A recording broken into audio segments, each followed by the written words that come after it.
Good morning. Good morning, everyone. Welcome to our service at the Unitarian Universalist Church in Reston. We are so glad to see you here this morning.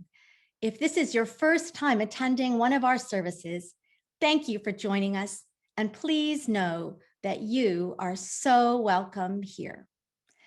My name is Cynthia Young. I am the music director at UUCR. Our minister, the Reverend Dr. Deborah Hafner, is on leave today, so I am leading service for you, along with a wonderful worship team. We are so happy to have our community minister with us this morning, the Reverend Julie Price. Also leading worship today are Linda Weaver, our Director of Religious Education, Jessie Leong, our accompanist, Nate Otto, our newly appointed technical coordinator, and our talented office director, Beth DiPasquale, who is your usher in the chat. Before we move into a time of worship, let's take one long, deep, quiet breath together.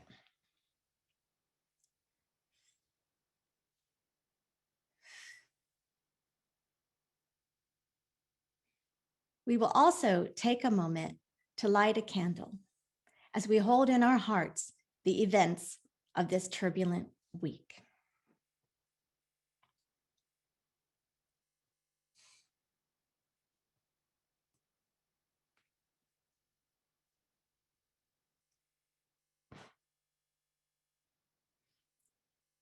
We light this candle in grief, rage, and hope as we remember the Black men, women, and children who have been killed by police in the same week that Derek Chauvin was found guilty of the murder of George Floyd. May the flame of love and justice burn brightly.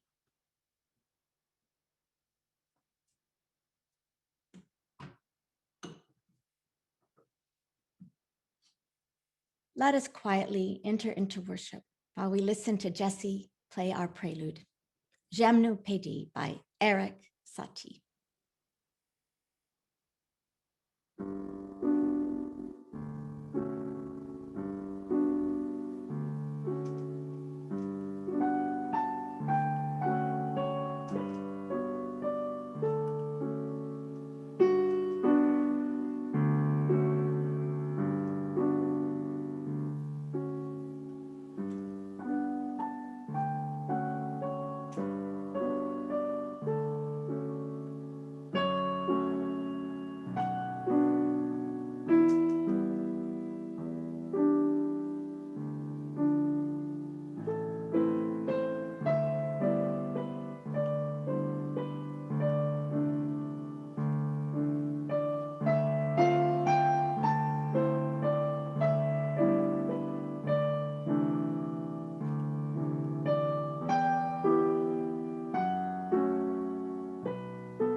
Oh, thank you, Jessie. for that beautiful music.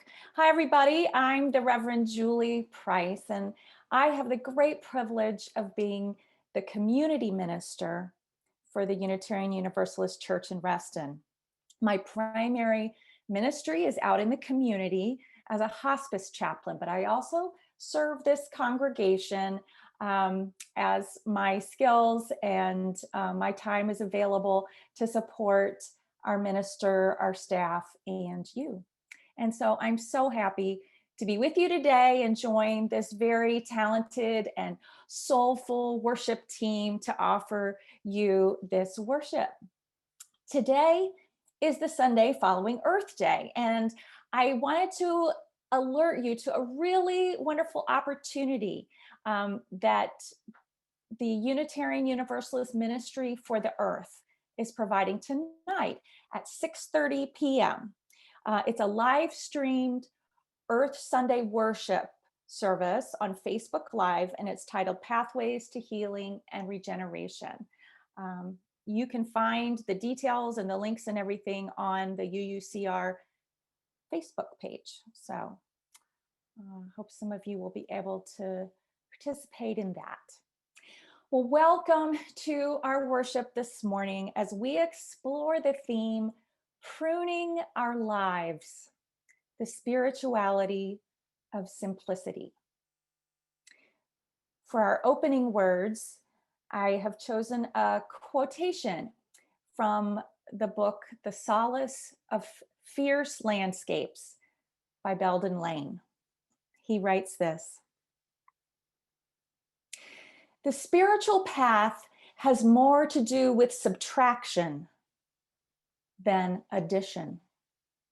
It's not so much a matter of adding virtues as it is relinquishing everything that can possibly be abandoned." Good morning. My name is Linda Weaver, and I am the Director of Religious Education at UUCR. As we enjoy the photo of the UU Reston Chalice, you may wish to light a candle in your own home. Our chalice lighting words this morning are by the Reverend Dr. Wayne Arneson. We come together today seeking a reality beyond our narrow selves that binds us in compassion, love, and understanding to other human beings and to the interdependent web of all living things. May our hearts and minds be open to the power and the insight that weave together the scattered threads of our experience and help us remember the wholeness of which we are a part. In our church, we recommit to each other every Sunday by singing our covenant together.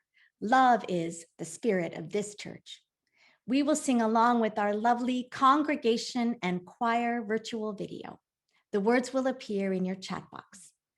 If you are visiting us this morning for the first time, please accept this song as our blessing to you.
Now is the time for all ages, so gather around your screens. Oh, hi, Hope. It's good to see you back again. Hope, joined us for the very first time about a year ago during a service on finding hope. And yes, we did find hope. They are here with us this morning to help with the story. Let's see what Hope has to share.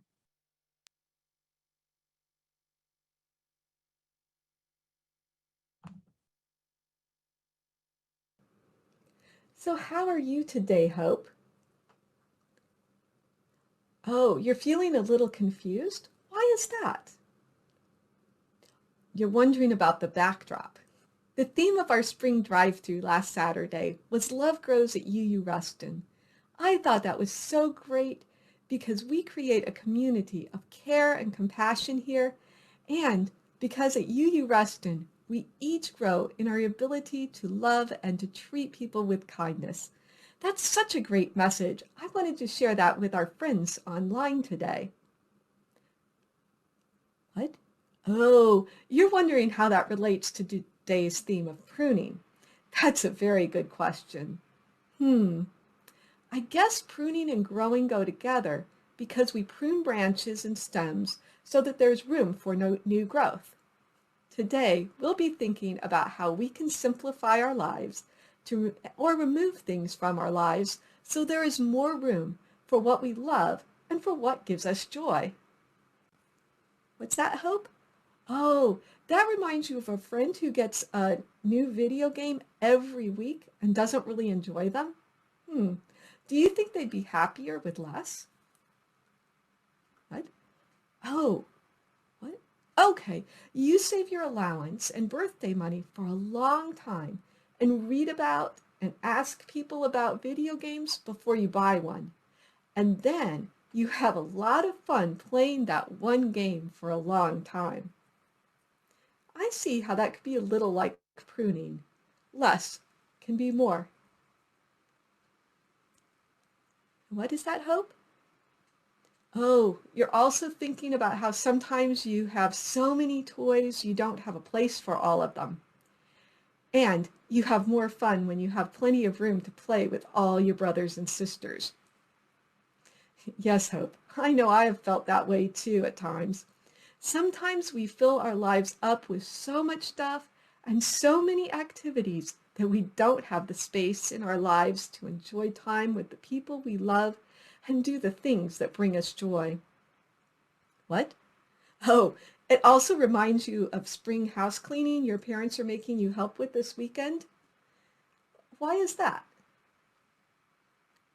Oh, you have to go through all your winter clothes and your toys to find the ones that you've outgrown and then give those to someone else.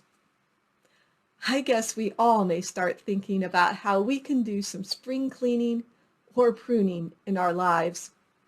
Thank you for being with us today, Hope.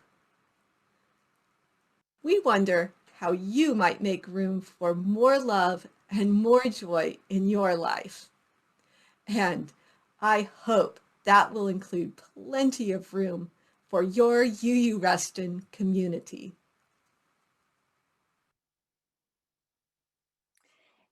Thank you, Linda.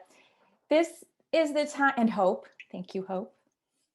This is the time in our service when we invite you to share your joys and concerns for yourselves, for your family, for our community, and for our world. And we hope that in sharing that you will know that you are not alone. Now, you may wish to light a candle in your home to mark what is in your heart, as we show a photograph of the Joys and Concerns candles that reside in our sanctuary. If you are sharing a joy or concern in the chat, please make sure to change your chat settings so that what you write will be seen by all attendees. And remember that anything you write is public. As we put up the slide of our lit candles and enjoy the beautiful meditation music from Jesse, please enter into a time of quiet and let each other's joys and concerns just wash over you.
Oh, we hold all of these concerns that you've shared in our chat for illnesses and for time anticipated and being spent in the hospital, for those dealing with trauma and mental illness, for grief.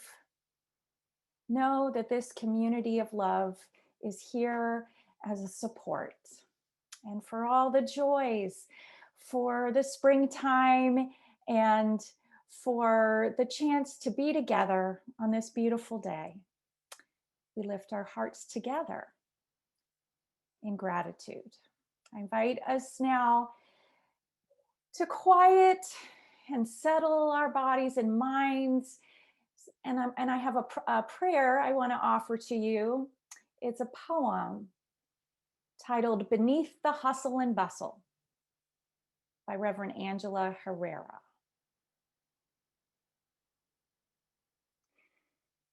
Beneath the hustle and bustle, beneath the stream of thoughts that clamors and chatters over the landscape of our interior world, beneath our habits of momentum and stirring, there is a stillness, deep and peaceful, the place where creation begins. Who lives there? We know her by many names: truth, love, God, wisdom. We turn our hearts toward her face, toward the mystery, and bring our prayers of awe, of longing, of hope, of exhaustion. She holds us in our grief and anger, in our disappointment, our loneliness, and our rebirth. From her viewpoint, she sees us, children of the stillness, children of love. She sees our place in the order of things, joined together in the larger story. And she invites us again and again into living, invites us into loving, invites us into being loved. May we be restored to wholeness and blessed with peace. May all those whom we encounter receive this blessing through our being in the world. Amen.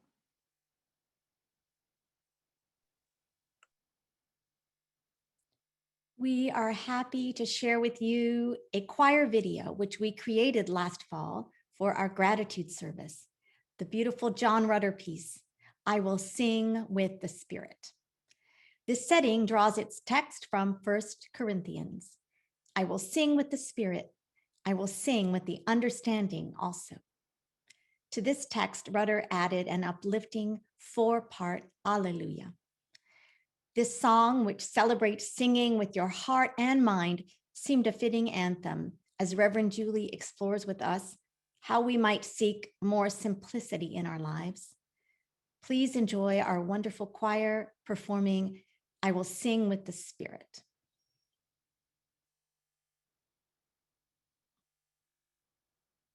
Hallelujah.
Just beautiful.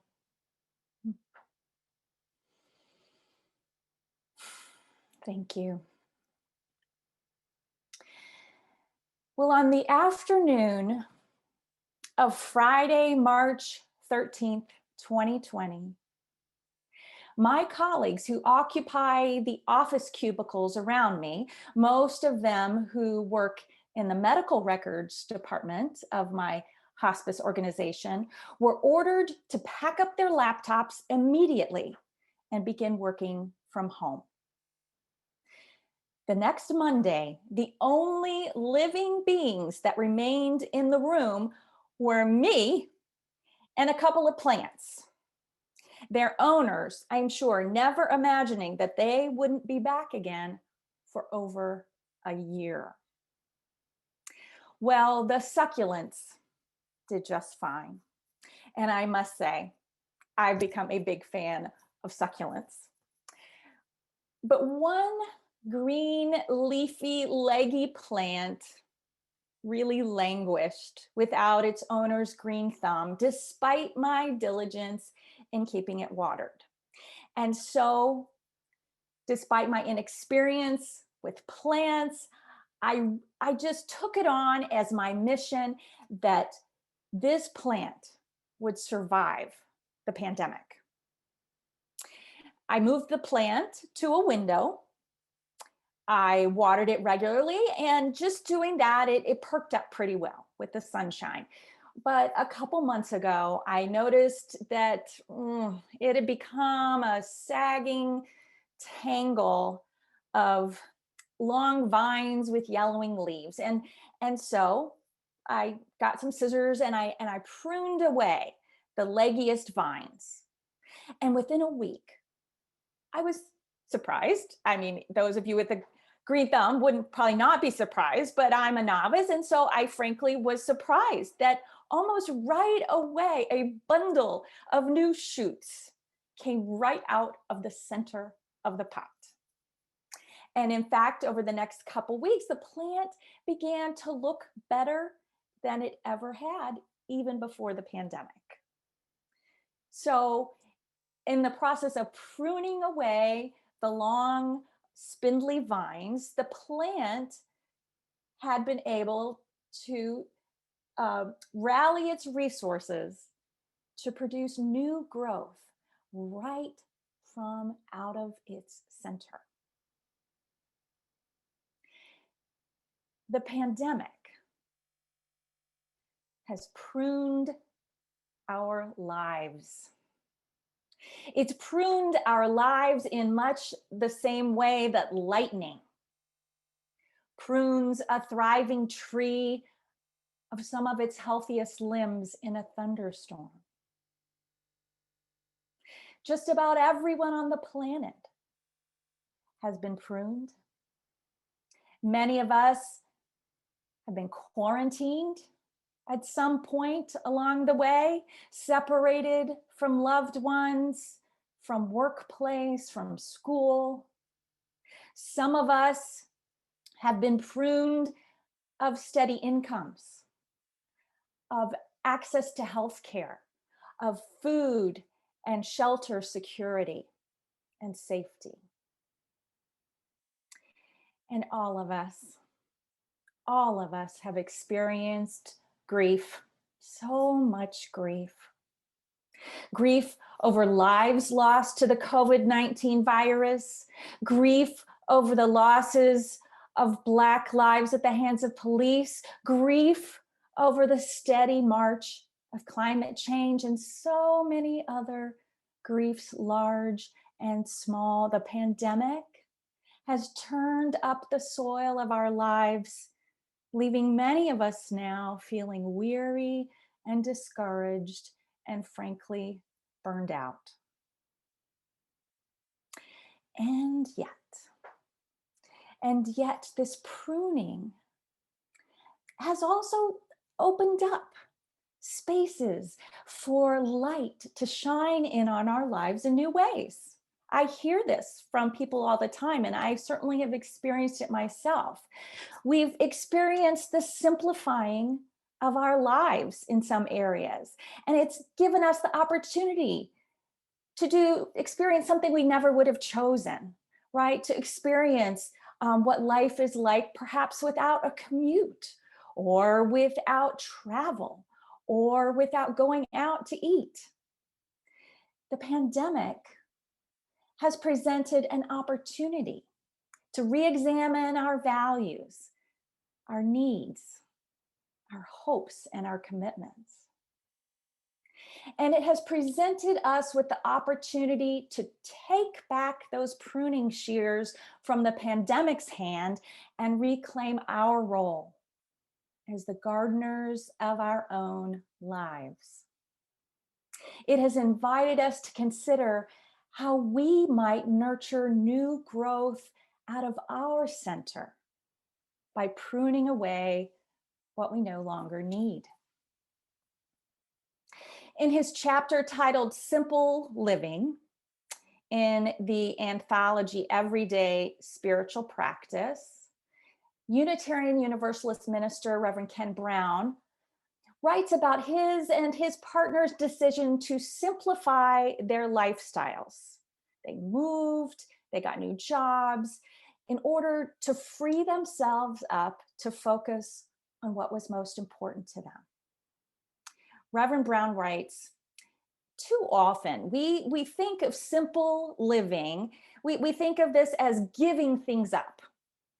But simple living isn't about ridding oneself of things as much as it is recognizing what is important and vital to your life. Pruning our lives begins with reflection upon our purpose and our values. At its best, it's not a willy-nilly trimming here and there. It's an intentional act of listening to our lives. As I was researching pruning in preparation for this sermon, I learned about a philosophy called natural farming that advocates for a do no harm approach to pruning. The author of the article is ecotherapist Linda Bazell, and let me just say that sounds like a really cool job, ecotherapist. She advocates for a dialogue of sorts as we prune our plants and trees. She encourages gardeners to get to know their plants, to observe and ask of them what is needed for them to thrive. She writes, observation is the key, and listening. If we take the time to really get to know our plants, they will guide us in our care for them. This is the kind of soulful, intentional pruning of our lives that simplicity calls us to.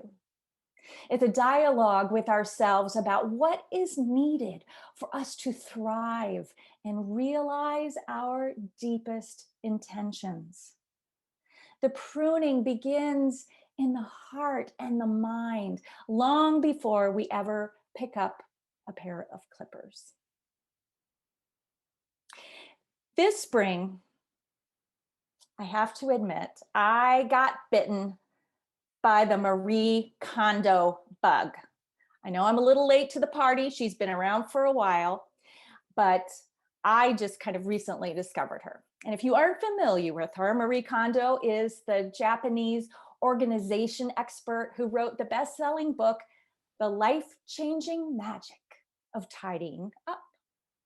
In it, she advocates a very prescribed, intentional process for decluttering your home. And to my surprise, as I read her book, she shows that the process begins with a series of very thoughtful, introspective questions. Kondo asks this: what do you hope to gain through tidying up? Before you start to get rid of things, take the time to think through this carefully. This means visualizing the ideal lifestyle you dream of. Kondo asks the would-be tidier to imagine their dream, to articulate what kind of life they are longing for. And once that is answered, she asks the reader another question. Why? Why do you want to live that way? And the answer, she writes, is inevitably that at the heart of any lifestyle dream is a longing for nourishing spiritual qualities of life, a longing for joy, a longing for happiness, a longing for peace, a longing for balance. Kondo instructs us to first discern and articulate our hopes for our life, and only then to begin the comprehensive process of tidying up. Kondo's method, at its heart, is about loving and caring for ourselves. It's a respectful and intentional pruning to free up the space we need in order to thrive. And of course, pruning a life is about much more than individual thriving. Engaging in simplicity is a way for us to care for the interdependent web of all existence of which we are a part, as our seventh Unitarian Universalist principle puts it.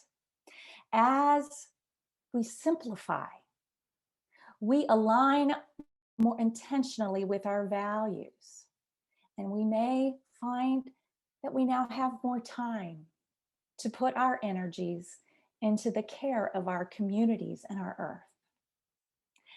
As we live more lightly on the earth, we participate in the healing of our planet. My coworkers, I am so pleased to announce, are going to be coming back to their cubicles next month. I don't think my friend is going to recognize her plant. It has changed quite a lot in the last year. I mean, I think we all have. And as we listen to our lives in the days and months ahead, as we anticipate the light at the end of the tunnel, as we listen to what our hearts are hoping for, as we listen to how we're grieving, as we listen to our outrage and our love, will we discover that something new is yearning to grow and blossom within us? And if so, what will need to be pruned to make room for this new growth? May we listen closely and heed the call of our hearts. May it be so. Peace be with you. Amen. Thank you so much for that beautiful message, Reverend Julie. Our closing hymn is number 16. 'Tis a gift to be simple. The words will be in your chat box. Please sing along with me and Jessie.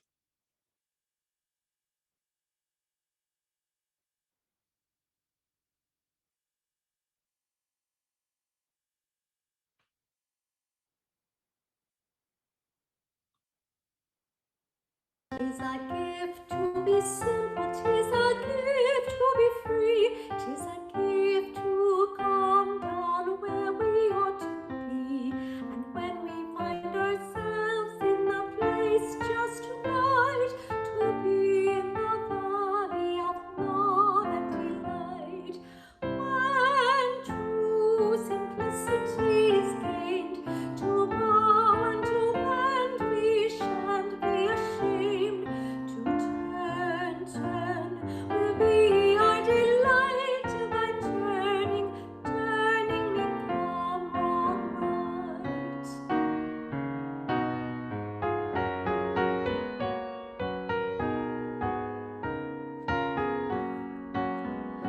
'Tis a gift to be simple, 'tis a gift to be free, 'tis a gift to come down where we ought to be.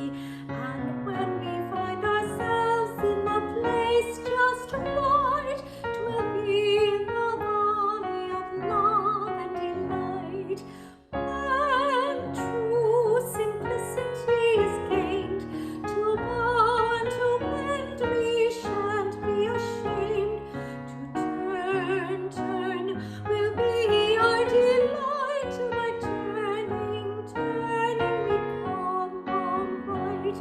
To turn will be our delight. By turning we come on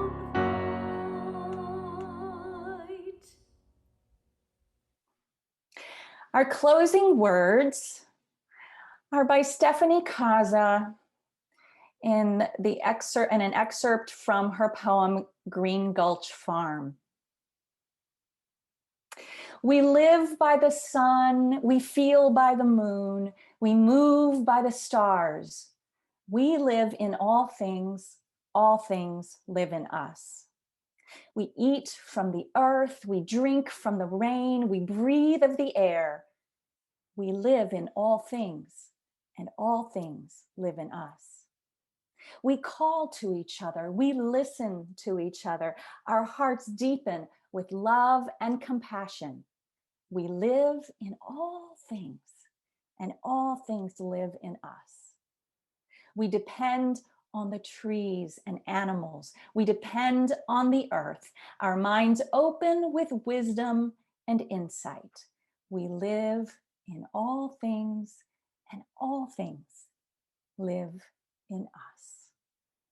Peace be with you, my friends. Blessings on your day and your week.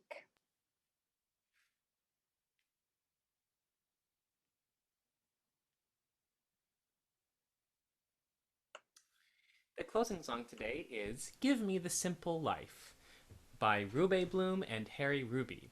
It was first introduced in the film Wake Up and Dream in 1946.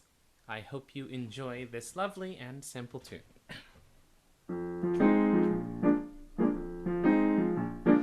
I don't believe in fretting and grieving. Why mess around with strife? I never was caught out to step and strut out. Give me the simple life. Some find it pleasant, dining on pheasant. Those things roll off my knife. Just serve me tomatoes and mashed potatoes. Give me the simple life. A cottage small is all I'm after, not one that's spacious and wide. A house that rings with joy and laughter, and the ones you love inside. Some like the high road, I like the low road, free from all grief and strife. Sounds corny and seedy, but yes, indeedy, give me the simple life.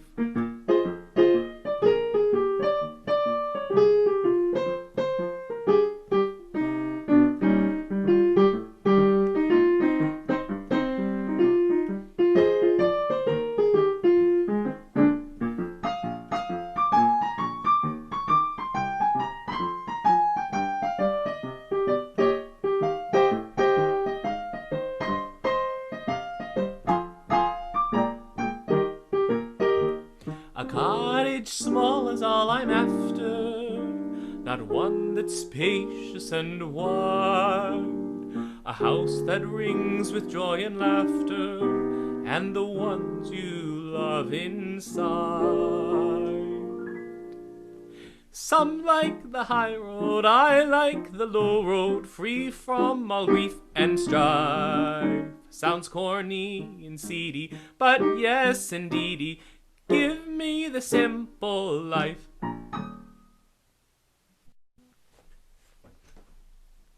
Thank you so much for that, Jesse. What fun, and I hope everyone was dancing along.